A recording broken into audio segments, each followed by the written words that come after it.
Hello, everybody. It's Something Saturday, and we have a show for you today. We have got to talk about the Guardians of the Galaxy Volume 3. So, here is our non spoiler review of the Guardians of the Galaxy 3. Alright, so the Guardians of the Galaxy Volume 3 takes place after the Christmas special that we got on Disney Plus, although it doesn't really connect to it. And it doesn't really connect to the rest of the MCU currently either, not in any sort of cohesive thing that you can see right now. It is its own entity, but what it does connect to is all of the James Gunn Guardians of the Galaxy movies that came before it, and that's really all it needed to do. The Guardians of the Galaxy have had this place in the MCU where they are in space and they don't have to worry about anybody invading that space, so they really don't have to connect heavily to all the other stuff, except for, and of course, Endgame and stuff like that, where they crossed over. And then they could jump right back into this kind of own pocket sort of universe of their own movies and not have to be concerned with what's going on. However, I get the feeling that all of that is about to change because we are getting the Marvels, which also does deal with space. And then I'm guessing that there will be a lot more space stuff since we are getting into Secret Invasion. So whatever incarnation of the Guardians of the Galaxy would move forward, if they move forward, is going to be something else entirely and might also connect to a lot more than we're seeing now. We have had questions about where Rocket came from. And this movie is a very Rocket-centric movie. What this does is it talks about his origins in terms of the Marvel Cinematic Universe. And it does a pretty solid job of imagining what his origins are there. It's not a complete origin in terms of exactly like the comics. And that's what I'm saying here. Even though they give us a pretty solid origin, there are things from the comics that are missing. So if you are a comic fan expecting a direct to comic to screen sort of thing, it's not going to happen. However, they give us a pretty decent one. And they change what I feel they really needed to change, while making it all sort of cohesive to the other Guardians of the Galaxy movies and giving it this arc that it needed to have. The movie is very good. It is something that makes me proud to have followed James Gunn all these years, because James Gunn does an amazing job at making this movie not only funny, but really serious when it has to be. The movie has the feels. Rocket has had a very tragic past, and we get to see that past play out in a series of memories throughout the movie. And that's about as spoilery as we're going to get here. Just know that it is an extremely, extremely sad story that is being told in this. But you will laugh. You will cry.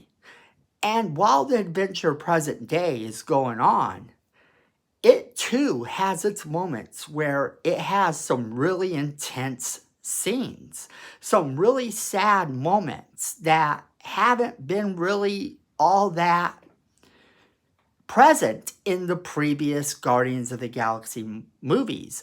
But this movie makes me excited to see him do a Superman movie, because we know that he can do a more serious tone. James Gunn has that ability to go from serious to comedy, to be able to make you feel as though you are in a serious moment, and then knows exactly when to lighten it up. And that's what we get here over and over again. We get the serious moments.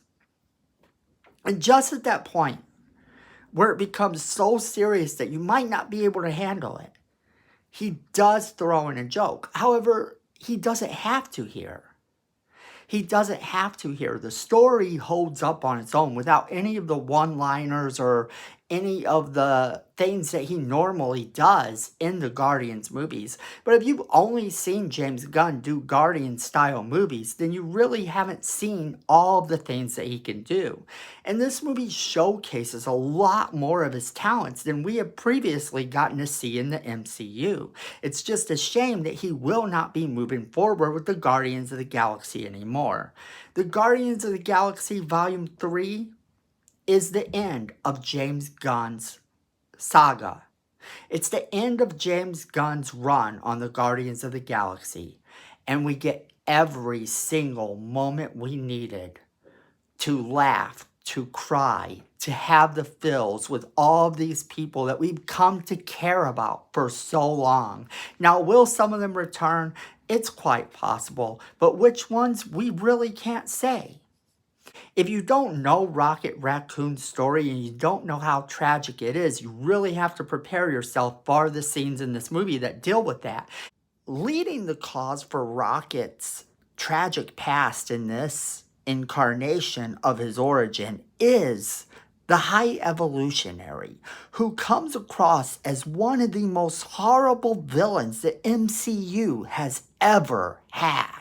And just be warned that while he sees himself as a good guy, as all good villains should, you will walk out of this theater absolutely hating him. And that really does add to everything that this movie has going for it.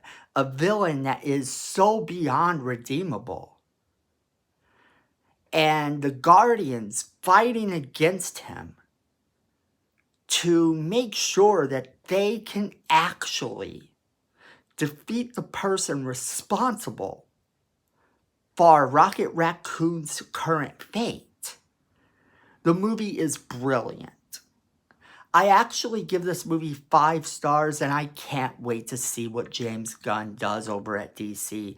And if you've seen this movie, I want to know what you guys think. So as always, leave us that comment in the comment box below letting us know what you think. Share this video with all of your friends so they can be a part of the conversation as well. Then Miko says we need more subscribers and you don't want to disappoint Miko. So go ahead and hit that subscribe button and hit that notification bell so you don't miss a single video we do. And then friends, at the end of the day, I know it, you know it, and Miko knows it. Fandom is family.